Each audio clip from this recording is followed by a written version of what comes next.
Welcome, everybody, to this edition of the TM Up podcast. We are getting deeper and deeper into the season. And Jarrett, how's it feeling, man? Another week of NBA basketball.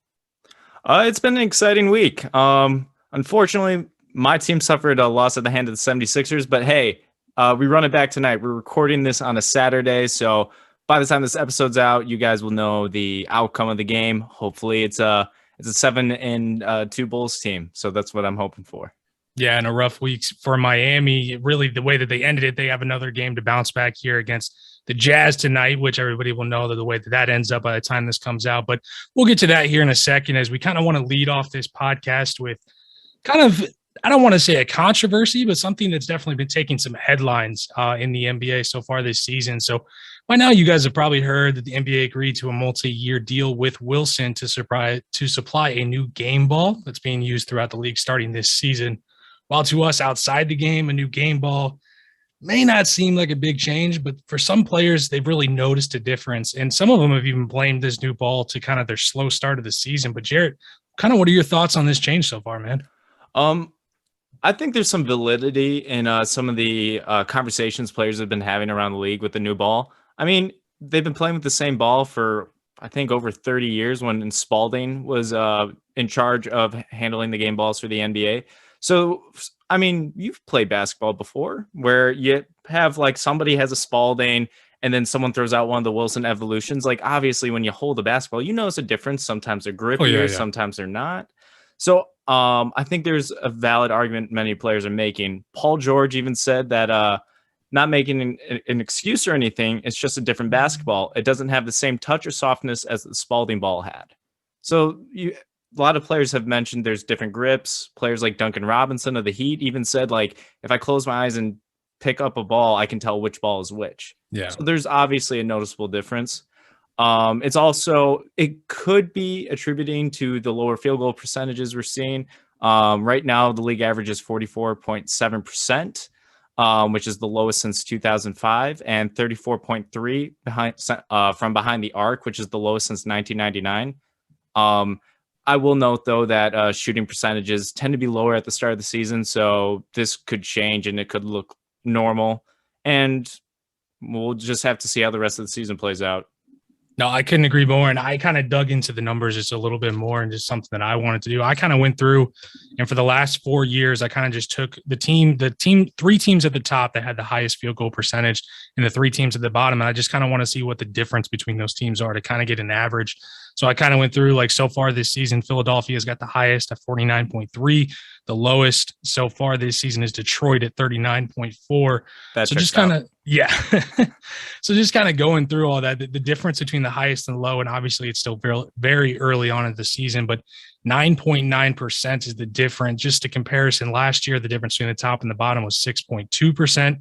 2019, it was 4.8%. And in 2018, it was only 5.5%. So this, if it continues and things don't improve as far as from the top to the bottom and overall throughout the league, it will be a drastic drop as far as league field goal percentage. And, I think this is a change. And as with most changes, there's going to be an adjustment period. Athletes, especially basketball players, are, they're students of repetition and consistency. And whenever anything changes, such as just the feel of a ball, it's going to be hard and it's going to take a lot of these players time to adjust, especially these more traditional spot up jump shooters.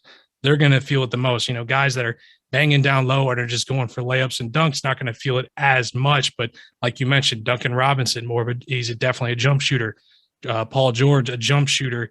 Joel Embiid has said it a lot, which he can bang down low, but we've seen him expand his game to more than just layups and dunks. So I think that we'll see record lows this year, but I think these athletes are just so good that after a year, 2 years, these numbers are going to start to bounce right back to normal. Yeah, I agree with that too. And at the very least, this isn't like how crazy it got with Spalding's new ball. If you remember ever hearing about that, when they switched to a synthetic ball briefly in 2007.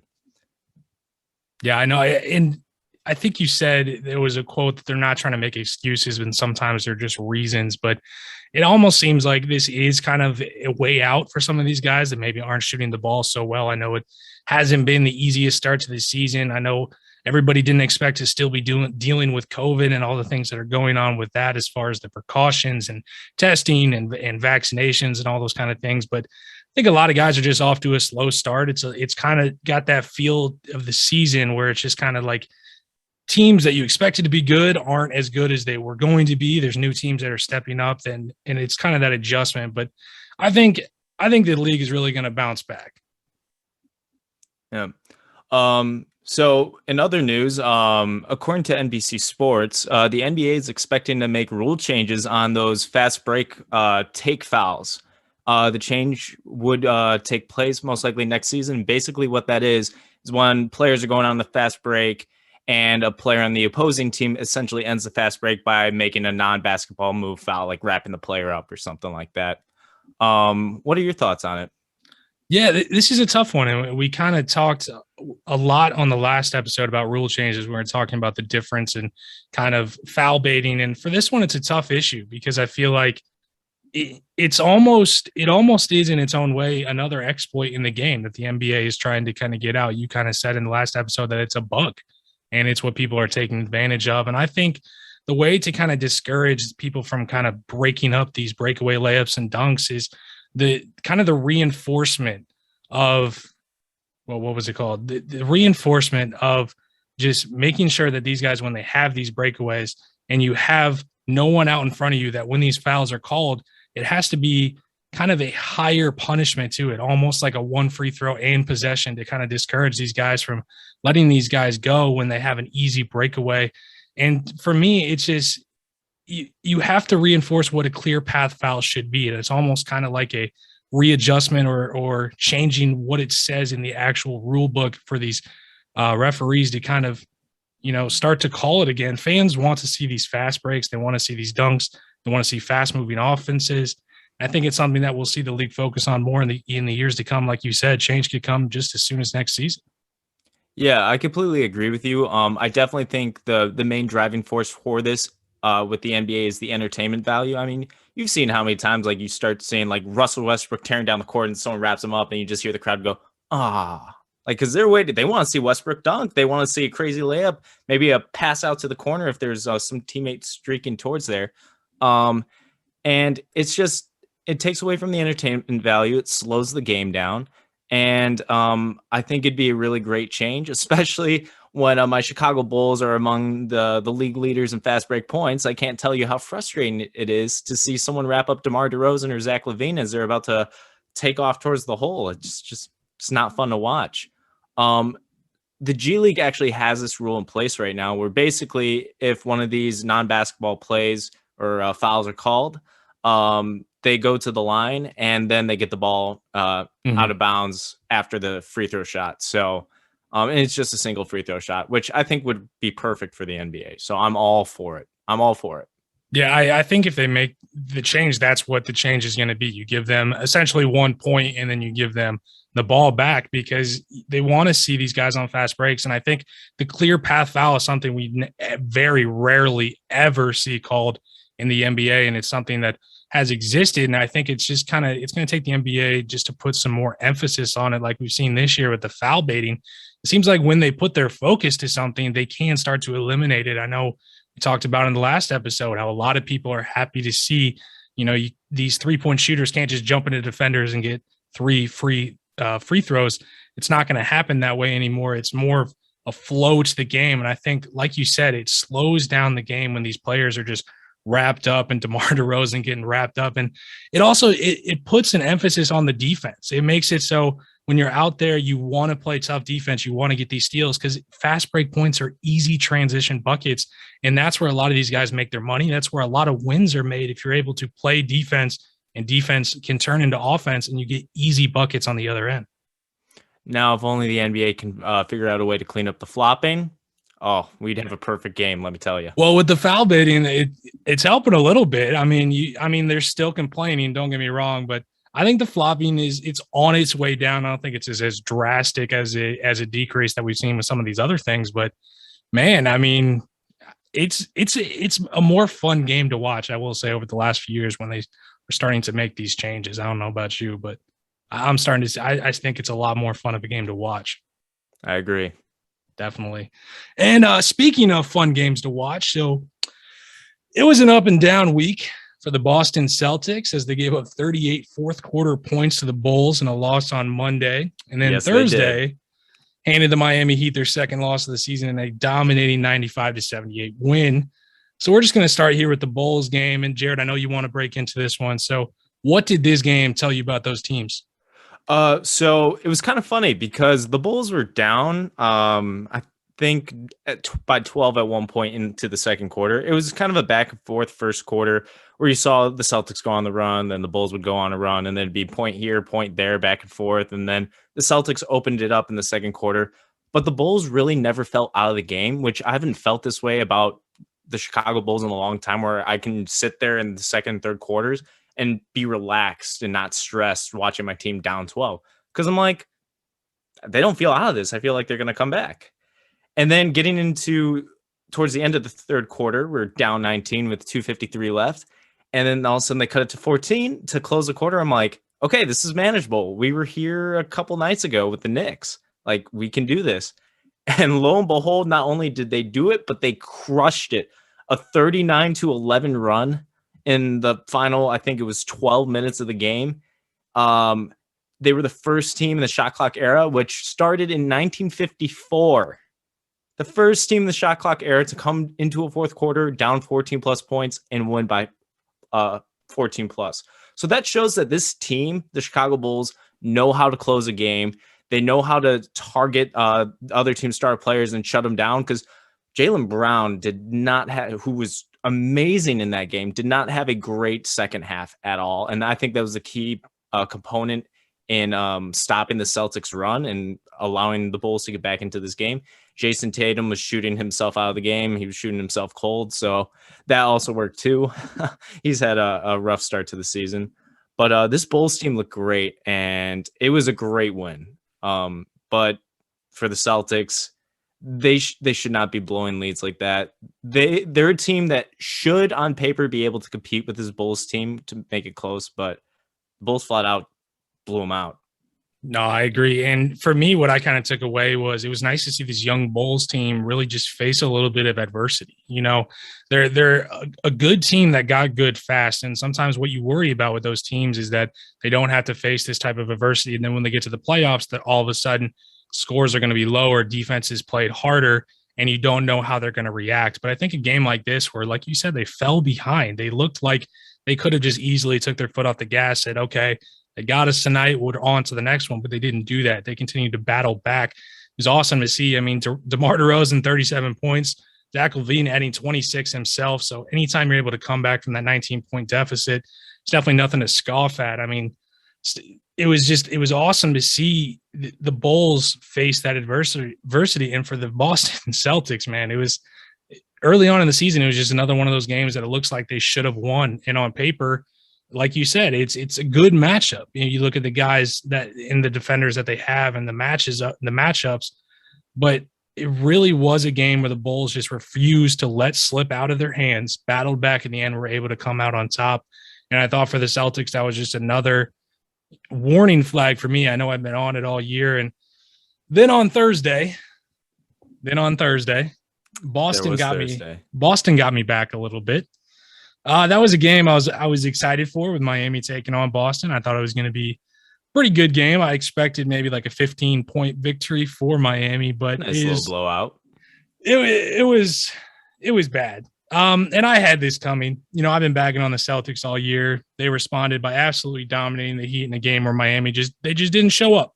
They just didn't show up, and it almost seemed like, you know, they just kind of coasted into this game. They passed pretty much every test that they've had so far this season as far as their tough opponents. And the one thing I'm kind of worried about this team, at least early on, is it seems like they kind of play up to their opponents. And that's something you never want to do, because you don't want to get complacent thinking you have a game in the bag. But now with this loss to a Celtics team that you should have beat, you have the loss to the Pacers team that you should have beat in overtime, and those are your two losses. But you're sitting there with victories over Brooklyn, over Milwaukee, over Charlotte. You're sitting there with some good victories so far this season, but it was a tough one to watch. And let me get this straight. I still think the Celtics are a good team, even though they just handed my team a hopefully their worst loss of the season, but I'm sure there'll be one that'll be worse. But I don't think the Boston Celtics are a good team.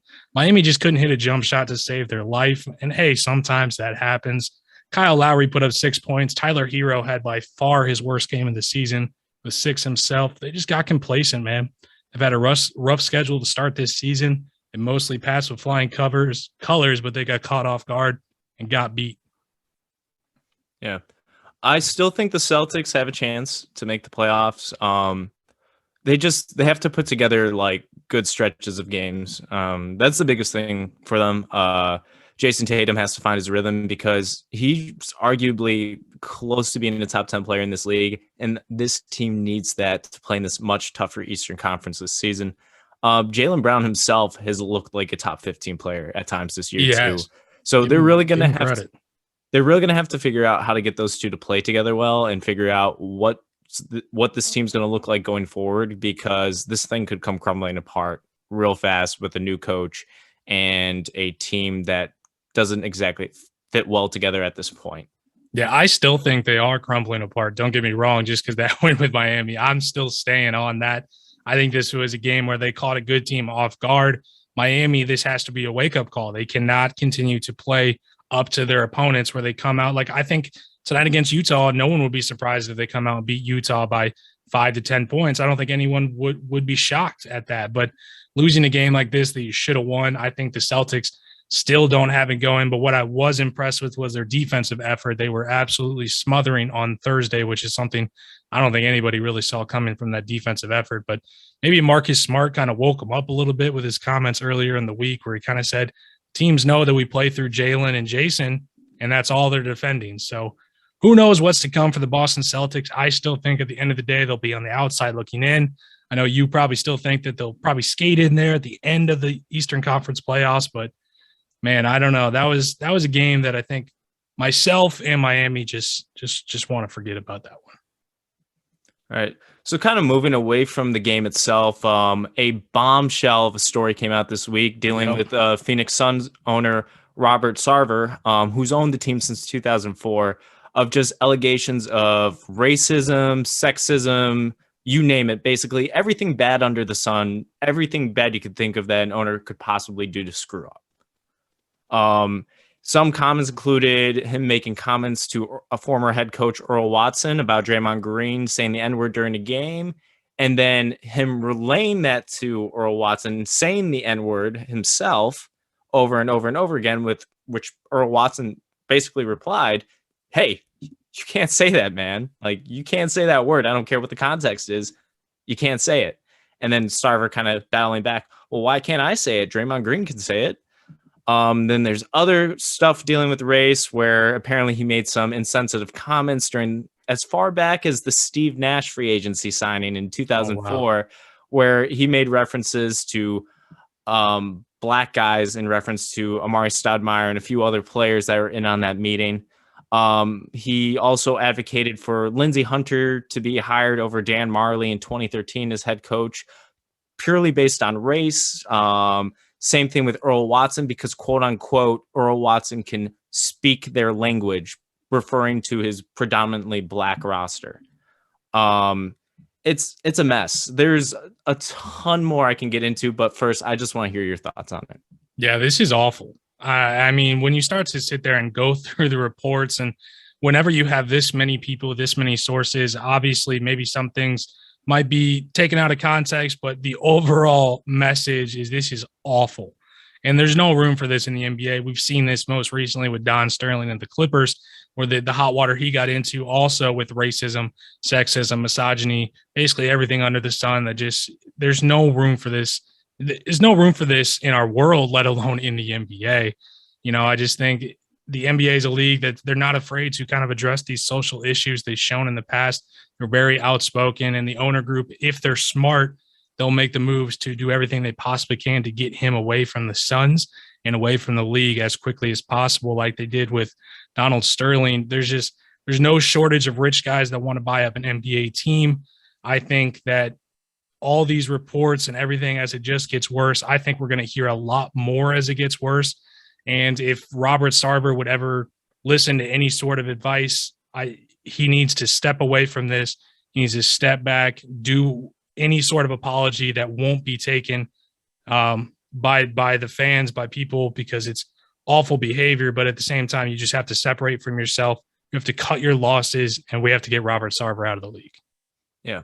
Now, the NBA is still in the middle of its investigation, so everything we should say is allegedly, like Of all course. these accusations. There's no smoking gun in the case with Donald Sterling where you heard the phone call, but there is just a lot here, and it's not only the same talks of racism, but there's other employees beyond Earl Watson stepping and former employees, I should say, stepping forward and saying, like, oh, he made comments about his wife to me, like derogatory comments, or oh, he said something about he said to one of his former female staffers about, like, he asked her if he owned her in reference to her working with the Suns and basically impacting like her job and stuff like that. There's also there was a something with Earl Watson, who was at the time he was repped by Clutch Sports, which is owned by Rich Paul. So apparently Sarver and Rich Paul met to discuss Eric Bledsoe, who is also a Clutch client's contract a few years back. And Rich Paul made a comment because they were kind of butting heads on whether Bledsoe was deserving of a contract based on the state of the team's play with him at the helm at point guard. And Rich Paul basically said, hey, this is not tennis, this is basketball, in reference to Rich Paul's Robert Sarver's love of the game of tennis, which in turn, Sarver went to Watson and said, hey, you have to fire Clutch.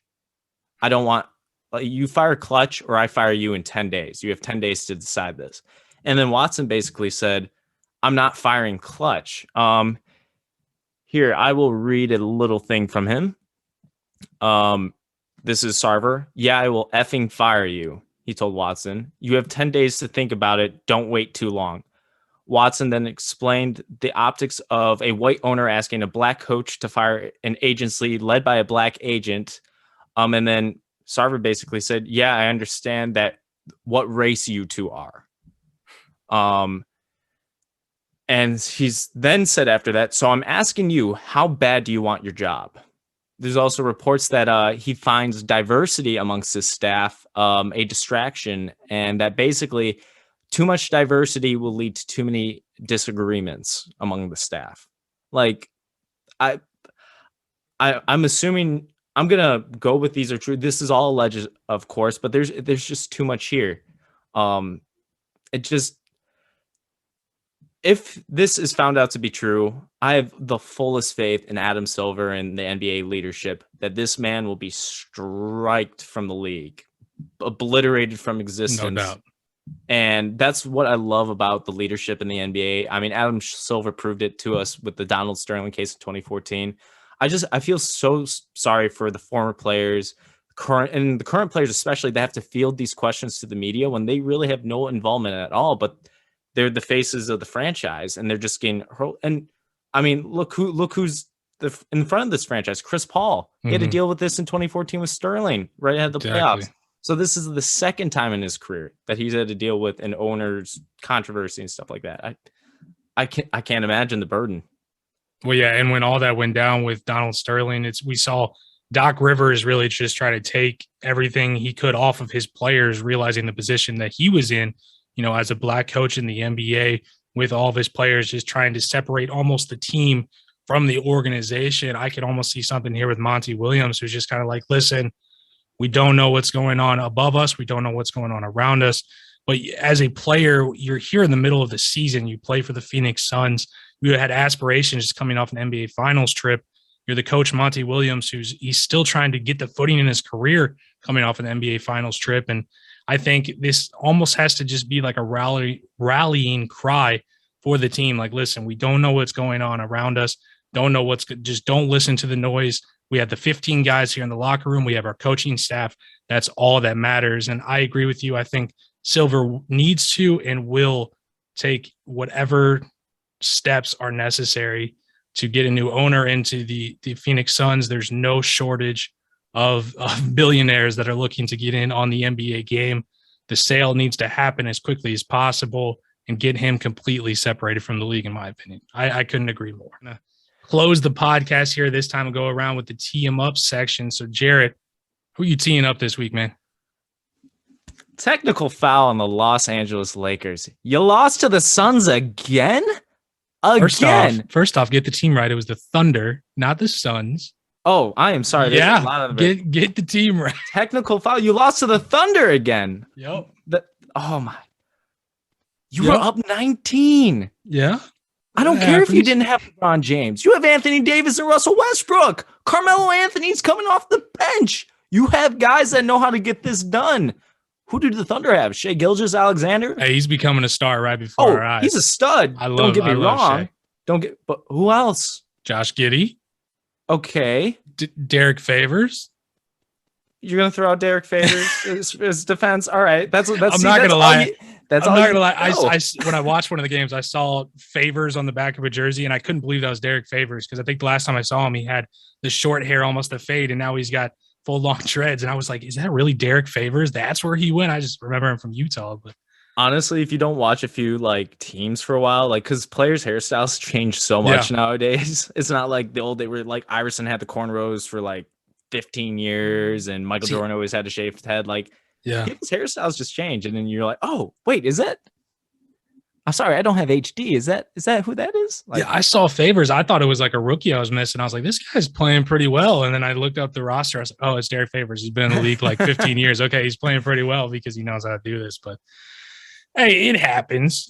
Sometimes the team just has another team's number. Yep. But technical foul on that whole team. They lost. They are the Thunder's only 2 wins so far this season. LeBron James or not, you got to get that done.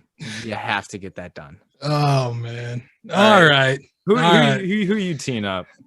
I'm going back to the past a little bit from the beginning of the season. I got to tee up Ben Simmons, man. This is getting bad.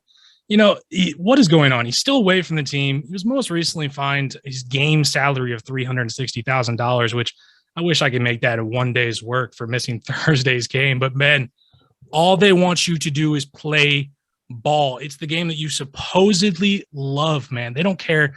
I don't care about what the other players, what people around the league, what the coach is saying about you. Ooh, they tried to trade you. Well, guess what? They didn't. They attempted to trade you. They didn't. You live in the public eye. You make millions of dollars to play basketball. And at this point, man, I'm getting fed up with it. It's almost like we saw him come back for one practice and pout around, disappears, talking about his mental health, talking about his back injury that at this point we've heard nothing about. So I'm just going to assume that it wasn't an actual back injury. Dude, just toughen up, play the game of basketball, put your head down, put up numbers, and do what you have to do. This is getting ridiculous, man. Tee him up.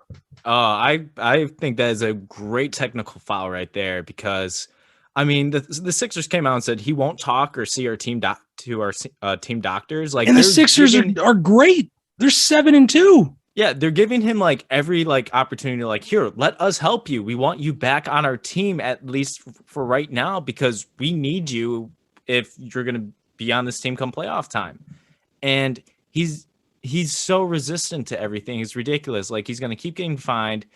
I've said this before. I don't think he loves the game of basketball. I just think he loves what the game can do for him. Yep. As it's been described, I think by his agent, that he's an NBA socialite, if there was ever such a thing. Whatever that means, yeah. And that he wants to play for the 3 California teams, which there are. I will say again, there are 4, and you're most likely going to get traded to the 4th one that you didn't name, if any of them at all.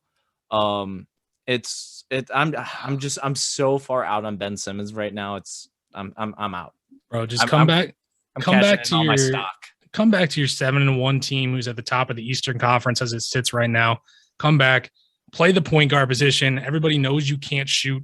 That's okay. You've been able to get this far without it. Just continue to not take jump shots, pass the ball, and score your 15 points a game, all from layups and the 1 free throw you hit a game. So at this point, I'm just done with Ben Simmons until we hear something further. I had to tee him up as soon as I saw $360,000 for 1 day's work. Ouch. All you have to do is show up and play a game. Play a game. That's what you get to do for a living, man. Be around the team. Exactly. But yeah, that's how we're gonna close it here. Teeing up Ben Simmons and teeing up the Los Angeles Lakers. The Lakers deserved it.